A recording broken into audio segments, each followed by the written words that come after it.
Hello, everyone. Welcome to the Outliers YouTube channel and podcast series in our program, Criminal Mischief, the Art and Science of Crime Fiction. I'm your host, DP Lyle. As you know, we talk on this program all about the science of crime, a lot of forensics, obviously, but also the art of it, how this science interfaces with storytelling. Now, if you think about it, crime writers are a very odd lot and they are very creative. And they set their stories everywhere, big cities, small cities. They set them in present time. They set them as far back as ancient Rome and Egypt and all the way up through the Sherlockian era and the noir area, the 30s and 40s and 50s here in the U.S., and all the way up to modern times. Well, they have to know what's available at the time frame of their story. Otherwise, they lose credibility, and that willing suspension of disbelief disappears in the reader. And so when you do that, you lose the story. And some examples would be fingerprints. You know, fingerprints weren't used in law enforcement until 1892 in Argentina. So you can't have fingerprints before that. Even though Mark Twain did, he used it in the famous Pudd'nhead story, and he used it in Life on the Mississippi in the 1880s before it actually became a tool. So, but Mark Twain was a special cat. Uh, look at ballistics or firearms examination more properly. Before the 1920s, it didn't really exist, and actually the famous St. Valentine's Day massacre kind of showed everybody just how good this technique could be and how useful it could be when they matched the bullets from all the Tommy guns that were used, there on Dutch Schultz's guys in that area in the famous massacre. And then you come on up to DNA, before 1987, which is when DNA entered the courtrooms and was used in a case, you couldn't really use DNA. It didn't exist.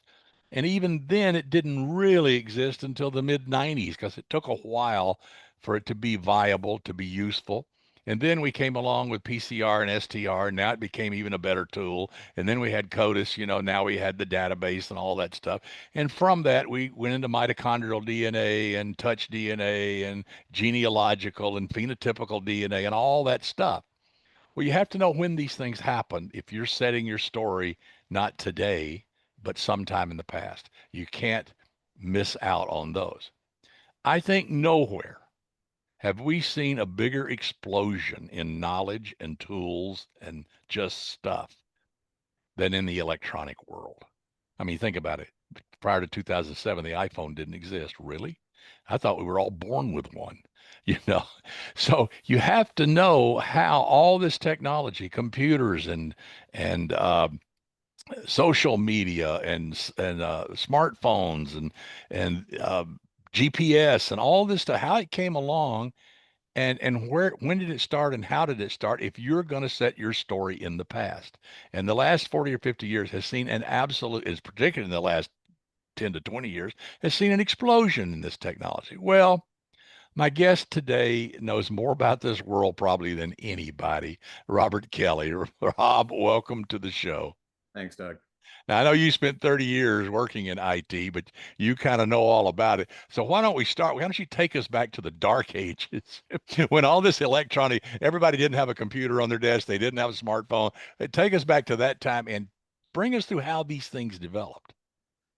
Yeah, so we your point about the iPhone is absolutely dead on. I mean, you can't imagine what it was like to not have basically, what was in the 1970s and 80s, the equivalent of a mainframe in your pocket.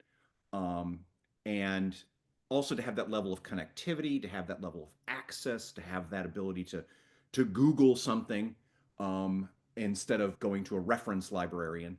Um, it is so ubiquitous that we've really kind of lost the sense of what it was like without it. So, if we take this back, we can go all the way back to think about how telecom changed things, or how radio changed things, or how television changed things, and they did. There were more sort of cultural impact. Um, but when the internet began to enter, world culture, it began to very quickly change a lot of fundamental aspects of people's daily lives. Its origin essentially is as a military network. Um, uh, the entity called ARPA, the Advanced Research Projects Administration, had as part of its remit the creation of a connected network that could survive a nuclear blast. So the idea of redundancy and the network effect, having multiple machines connected together, and these were large, you know, literally room-filling mainframes, were first connected together over telephone lines, and then slowly but surely optimized, and those lines got faster and faster and faster. Um, then universities, collaborating with the military, began to add to that network. And that's when I first encountered them. I'm showing my age. When I first encountered them, I was a college student, then a PhD student. And so, I had email in the 80s, which was not super common, but it was still kind of a specialized thing. Like, it wasn't, you know, whatever.com. It was, you had to know you were on the BitNet network on the university connection, and you had to know how to get to where you were going. And so it was still a very arcane and specialized technology.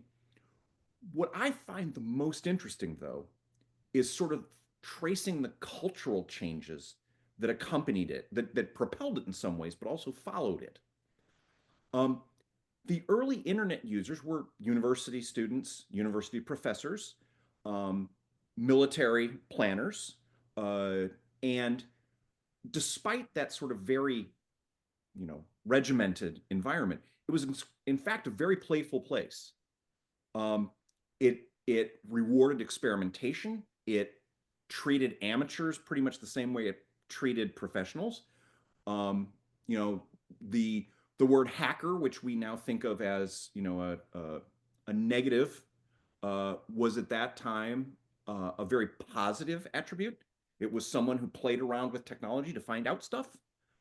But as tended to happen, and you can watch this at each development of technology, and this is probably true of technology in general, over millennia, but it emerges, it has potential, but that potential can be used for anything you like, good or ill.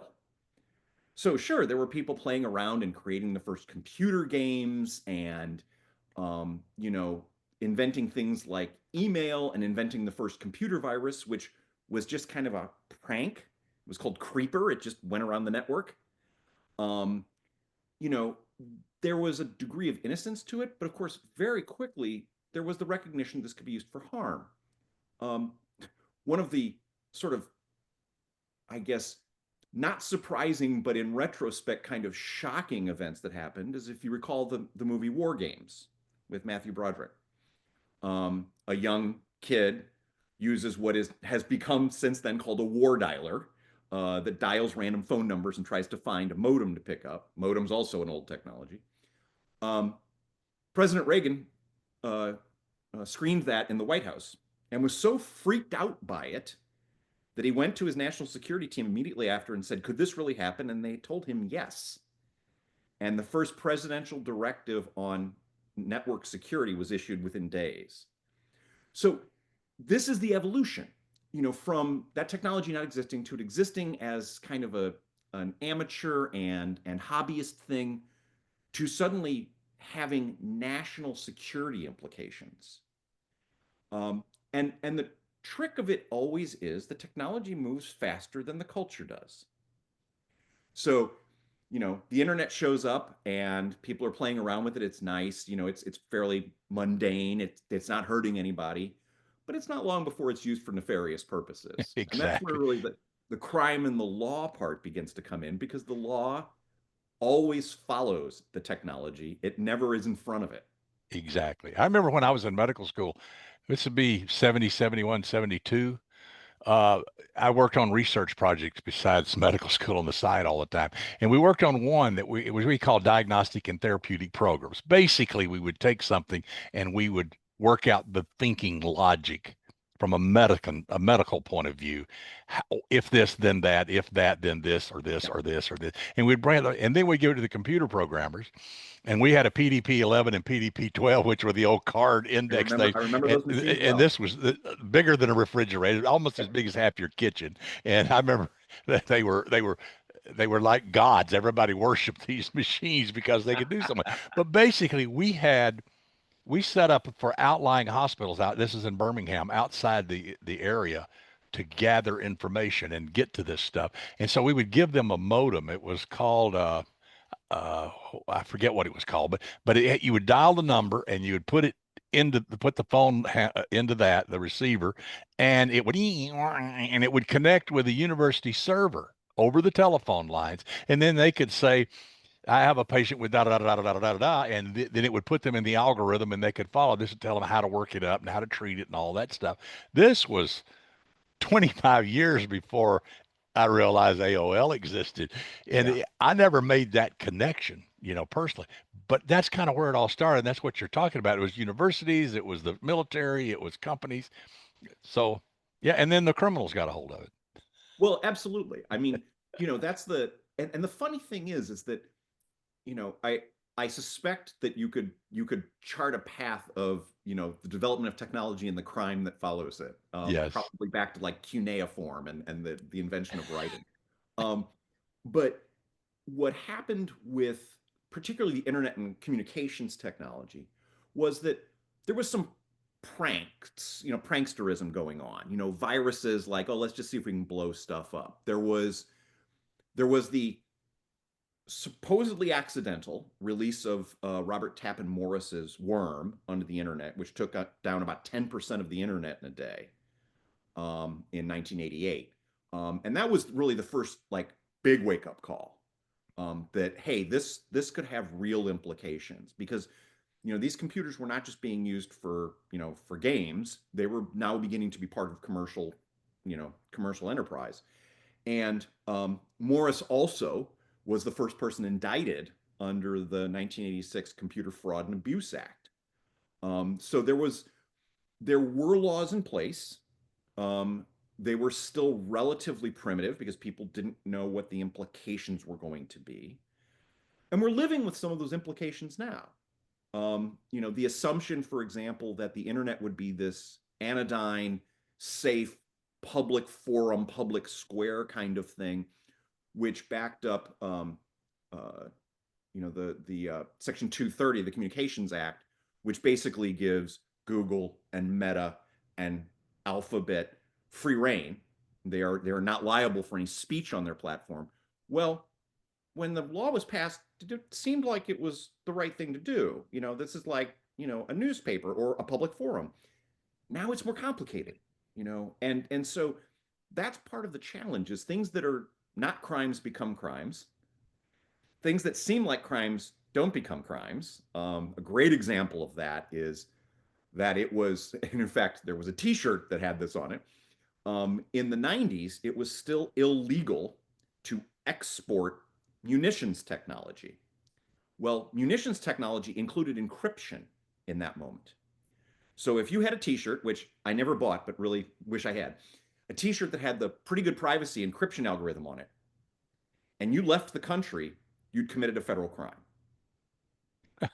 Seems like ridiculous now, but that was the thing, is that, and it's what makes the history interesting. So my book Raven is set in 1990, so it's this moment where all this stuff's just about to enter the world. My protagonist is a university student at MIT. She's involved in she gets drawn into a conspiracy and some espionage. So it's right at the fall of the Soviet Union, and the FBI gets involved, and my FBI protagonist is, a regular guy, a cop. He doesn't know anything about the internet. And so this is, his journey is learning about it and learning what matters. Her journey is, finding her way out of, the conspiracy she's drawn into. But the reader's journey is back to this moment when, yes, the internet existed, but you know what? You still had to go find a payphone. Yeah. And so your opening point about understanding where the technology is at that moment was a really interesting part of writing this novel. Um, Not the least of which because doing the research required me to do that old-fashioned thing and go to reference librarians, because this is pre-World Wide Web. Exactly. So if you want to know what a restaurant had on its menu, you had to go do the work. You had to get actual books from that period and find what that looked like. And my book is set in Cambridge and Boston.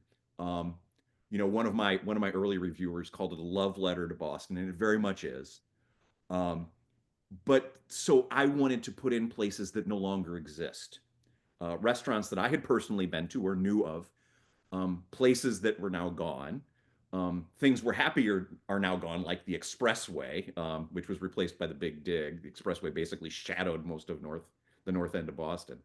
Um, but from a technology perspective, it's a radically different world. No cell phones, limited computer usage, emails brand new. Uh, the knowledge is so specialized that only a few people have it, and those who have it have power. And and so it's this intriguing moment of thinking about what technology does when culture is just beginning to catch up with it. Um, but to your larger point, that's the interesting thing about writing anything in the last 50 years. Some people will say, what makes a historical novel? And they'll say, oh, it's at least 50 years ago. Okay, fine. That takes us back to 1975. The world is radically different in the technology space from 1975. Yeah. You know, the earliest versions of the internet were being played around with in that moment. But that was truly just like military and defense contractors. There were no cell phones. In 1990, when my book is set, there's the first analog cell phones, car phones, bag phones. I had one of those. Um, and it hasn't penetrated the greater culture yet. You know, and that amateur hacker culture pretty much only lasts for about 10 years. It lasts from the mid 80s to about the mid 90s, and then it's replaced by, corporate technology. It's replaced by Amazon. It's replaced by Google, now Alphabet. Replaced eventually by Facebook, now Meta. Replaced by Apple. And the days of the amateur programmer are largely gone. And in the way that these things happen, are now being replaced by AI. Ironically, in the last several years, entry-level programmer jobs are decreasing because basic programming can now be done by AI. Right. Entry-level legal jobs are beginning to disappear because now they can be replaced by AI. So if you're writing a novel set anytime in the last 25 years, certainly, but the last 50, I would propose, you really need to think about what are the implications for what the technology progression is at that moment. And you see this. I recently rewatched 3 Days of the Condor after Robert Redford's death. Great And movie. Yes. Yes. classic story. And he had no technology on his side. Zero technology. Exactly. Zero technology. And in fact, if you recall, one of the premises is they're putting books into the computer to find Yeah. sort of hidden codes. Certain words and certain Yeah. phrases. Yeah. Yeah. Which And he's which using now, payphones to yeah, contact you. exactly. Which now I could do on my laptop in a couple of minutes. Exactly. I could do it on my cell phone. Um, so it's incumbent on an author. I mean, one of the things, about writing thrillers, and this, is, man, if you get something wrong, your readers will let you know. Right. You know, they love that. They love that level of detail, that level of immersion. If you're writing a military thriller, then your readers really care about what kinds of weapons, what kinds of vehicles. If you're writing, a spy thriller, they care about the gadgets. And that's also part of what lets a reader disappear into a novel. You know, that you're like, oh my God, that's right. That's how that was then. That's how it is in that place. Um, and so that was really a lot of fun to set a book in a period when, that technology was really brand new. Not everybody knew it. The people who did know it were often true amateurs, not necessarily professionals, not necessarily academics. The idea of somebody being a computer programmer wasn't a career path. It was that you just happened to know how to do that. You were more likely an engineer or a math major. And then the realization that in 25 years since then, that computer programmer job may be going away. And so that's I think part of the fun of engaging in what I call near historical Right. fiction, because what stands out is cars are still cars, you know, houses are still houses, airplanes still fly. That stuff hasn't really changed, but the stuff you carry around in your pocket, the things on your desktop, those are miracles from the standpoint of 50 years ago. Exactly. Well, we all know that, criminals use computers and cell phones and things like that to scam people, to gather information, to do terroristic activities, to send out viruses, to do bad stuff, to plot and plan murders and other things with each other. And they dump all this data out in this electronic world. And it's always amazed me how they think that it just disappears and that no one's watching. So, in this whole world of this electronic communication satellite world, what kind of things do law enforcement have in their pocket to kind of deal with these things, whether if it's cell phone? I mean, your car will tell on you now. Hell, your Yeah. Fitbit will tell on you now, you know. So well, well, you that may data's out there. How does law enforcement interface with it? How do they use it? What are the ramifications of that? Yeah, it's really interesting. So, as I said, the law always lags, which is challenging because, I mean, there's the pranksterism of putting out viruses, which, that's one kind of problem. But you're quite right. Very serious criminals, networks of, drug dealer networks, networks of, child pornography, the ability to order a hit on the dark web. I mean, like these are serious, major, you know, community-threatening crimes. Law enforcement's challenge is that every time a technology evolves, they have to figure out, first of all, how is it being used? Well, first of all, do we even know about it? Which is actually a bigger deal than it might sound like, because if you've got encrypted communications between members of a cartel, how do you monitor that? And because of the nature of these technologies, oftentimes the good guys and the bad guys are actually like inadvertently collaborating. So I'll give you an example. So there's a technology called Tor, the onion Yep, router. the onion router. It is a distributed uh, internet model that allows you to basically bounce from server to server, and so it hides where you're coming from. So one of the tools of digital forensics, which is what that discipline is called, would be, for example, if you receive an email, is to look at the header of the email and find its route back to its sender. There's all kinds of ways that can be spoofed, and that would be a whole conversation in itself. Um, but if you use the onion router, for example, your browser traffic is difficult to track. The onion router was developed by the US Navy. Hmm. It is now used by criminals and non-criminals alike. The technology Most famous seems being Silk Road. exactly right. Yes. So, and Tor is the way that the darknet is accessed. And, the darknet contains good and bad. I mean, like the rest of the internet, some of it's used for nefarious purposes, some of it's not. Silk Road's a great example.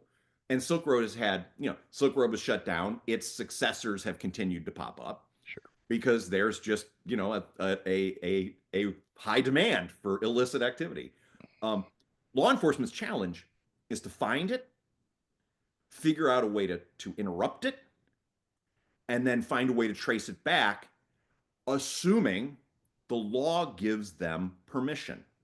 And that's the other part of it is the Well, how law. hard is it to trace Tor? I mean, uh, I know that it's random. There's no rhyme or reason to how it Well, bounces stuff around, it's not but how do exactly you random. actually go the process of backtracking? So my understanding, and this is a funny thing because this is Yeah, bringing all the way to the present day. Like right. so this is the interesting part.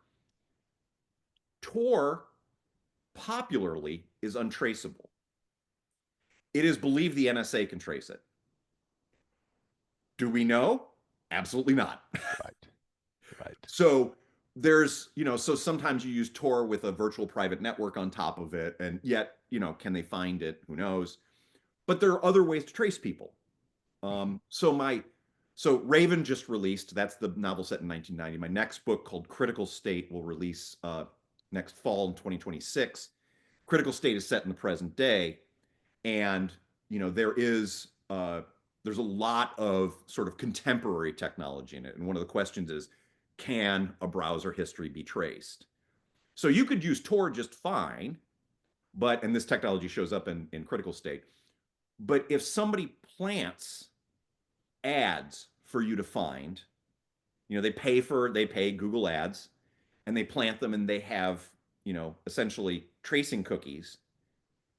Well, you can make Tor turn off tracing cookies, but if you don't do that, you could be traced when you hit a particular page. So that's the tricky part, is that law enforcement has to be as technologically sophisticated as criminals, and they have to then come back to the legislatures and help them legislate how to keep us all safe and not overstep. And this is one of the really interesting things. So one of the other hats I wear is I'm on the national board of the ACLU. And we're always concerned about privacy.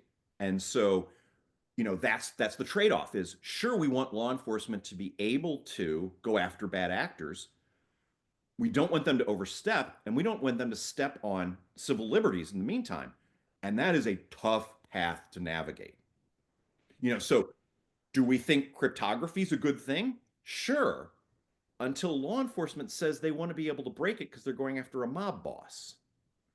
Well, I don't want law enforcement looking at my communications, but I get going after the mob boss.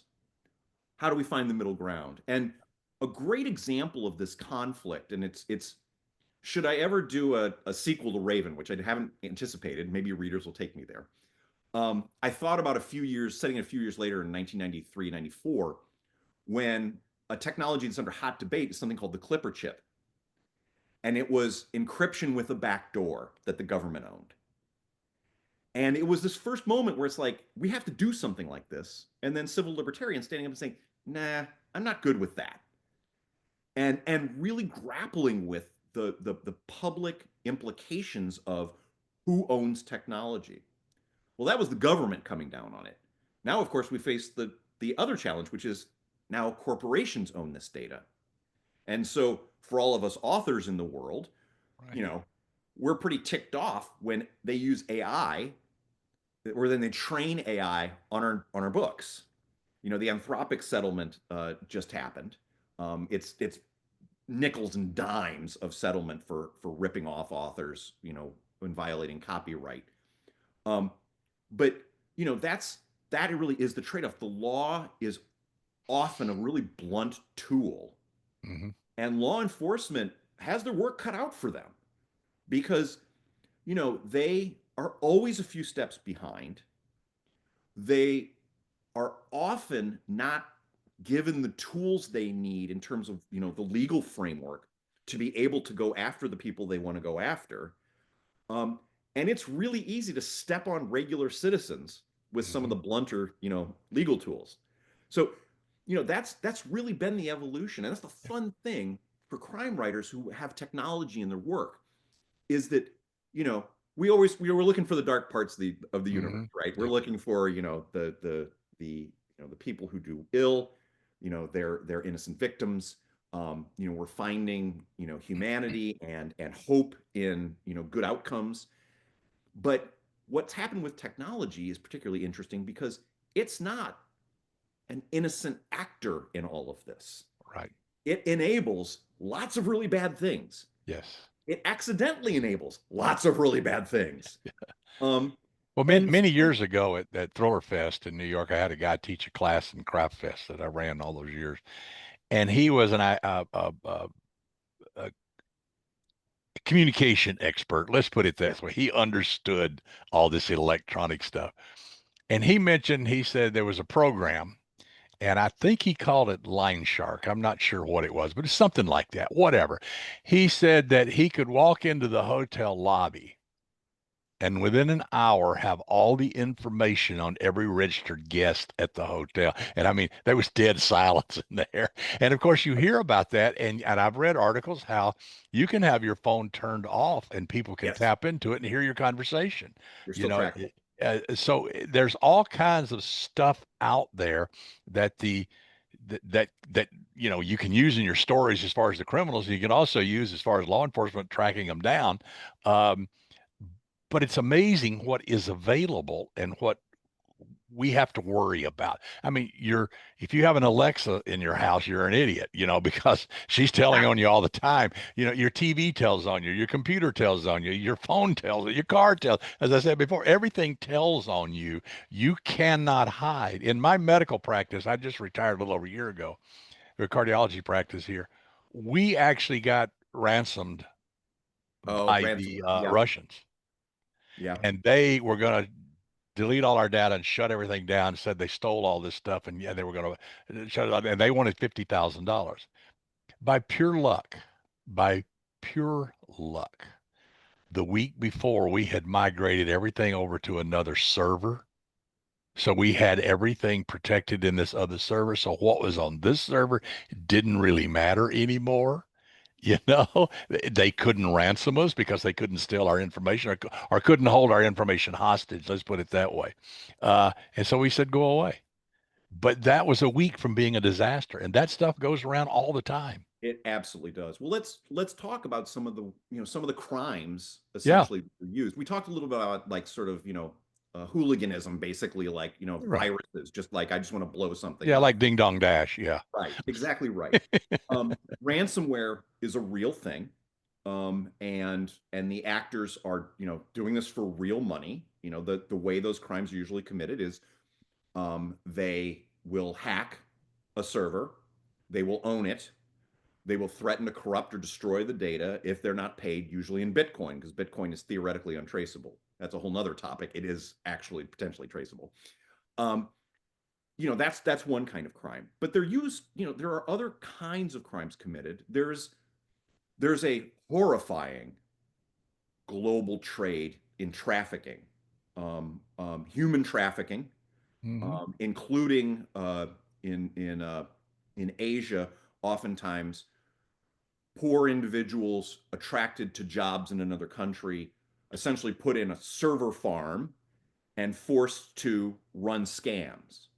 Yep. Um, it's a global business and it is incredibly lucrative, and incredibly hard to track down. So if you ever wonder, like, well, who's the person behind those spam emails I get? That's often where those are coming from. So there's who are the targets? So like viruses are kind of random targets, but there are also very specific targets.